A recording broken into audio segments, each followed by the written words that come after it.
बिस्मिल्लाहिर्रहमानिर्रहीम अस्सलाम वालेकुम रहमतुल्लाहि वबरकातुहू। की हाल मेरे तमाम सजना ते बेलियां दा मैं सरवर शदा ते तुसी मेरा चैनल वेख रहे हो सरवर व्लॉग सी। सब तो पहले रिक्वेस्ट है मेरे चैनल को सब्सक्राइब कर लो, बेल आइकन को प्रेस कर लो कि हर आने वाली वीडियो सब तो पहले देखने वास्ते मिलती रहे। जी दोस्तों 10 तरीक में रखे हैं अंडे।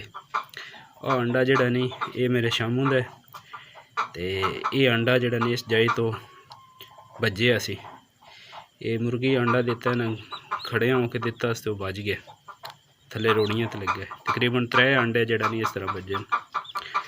तो मैं तजर्बा किया टेप सिलोशन टेप मिला छी है जितों क्रैक हो जाए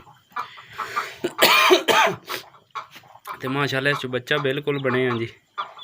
वेख रहे हो आवाज़ भी आ रही उसी।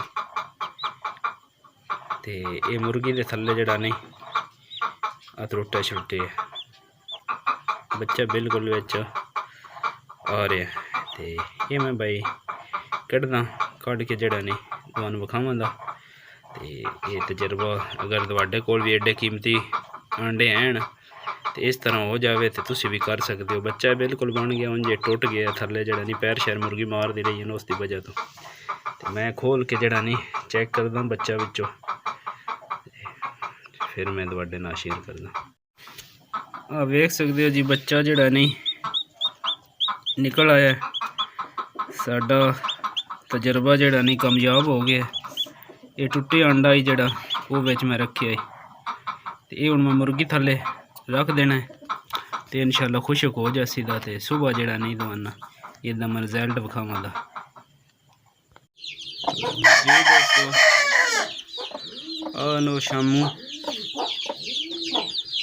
लख जड़ा भी शामू है दूसरा शामू है ते एक इस मुर्गी पैरों थले दे के जड़ा नहीं मार छड़े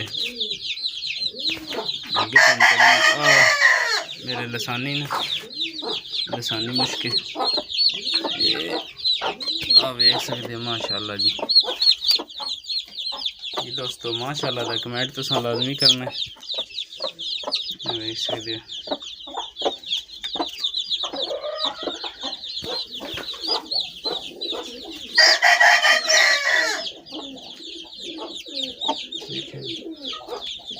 ये जड़ा मैं दसिया भाई कांडा जड़ा नहीं टुट गया अंडे तकरीबन उस 2-3 तोड़े आन ते उन्होंने जड़ा नहीं सिलोशन टेप जड़ी नहीं उस नाल मैं तजर्बा किया है ते अल्लाह ताला कीता ही कामयाब हो गया। जी दोस्तों ये जड़ा है अपना तुहाडा कीमती होंदे ना अंडे शंडे ते टुट छुट जाए तो तुसां तजर्बा लाजमी करना है। बिल्कुल जड़ा नहीं जिथों क्रैक होया होना वो तुसां जा जड़ा नहीं ढक देनी है तो वो तुसी जड़ा नहीं जा सही कवर करनी है यानी कि आवाज़ शवाज जड़ी नहीं लगनी चाहिए। तो इंशाल्लाह अल्लाह ने चाह तो तुहाडे चूजे निकलणगे। वेख सकते हो माशाल्लाह तुहाडे सामने बिल्कुल ठीक ठाक ओके। एक शामू है ते 3 मुश्किल लसानी एक का कलर और चेंज हो जाना है देख सकते हो जी।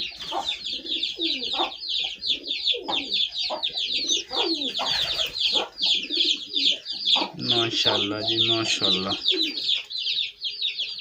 ठीक है दोस्तों अल्लाह सोने दे वाले नवी वीडियो नाल दवाले इंशाल्लाह मिलांगे। तो हुण इस तो बाद वीडियो में बनावांगा मच्छरां ते मच्छर जड़ा नहीं वो कटदे न ते चूजे बीमार हो जाते हैं उस उत्ते मैं जड़ा नहीं शामी बनावना है ते बना के मैं दोस्तों नाल शेयर करांगा। वो भी ते मच्छर जड़ा नहीं वड्डियां मुर्गियां भी कट्टण भी बुखार हो जाता है छोटियां चूजियां कट्टण छोटियां चूजियां बुखार हो जाता है। तो ये बड़ी भैड़ी बला है मच्छर पता है आदमी कट्टन ते भूं भूं करन सारी रात नींदर नहीं आती। तो ये मुंह भी छोटे छोटे नन्नी जान होंदी इन्हां दी बड़ी प्यारी। तो ठीक है दोस्तों अल्लाह दे वाले।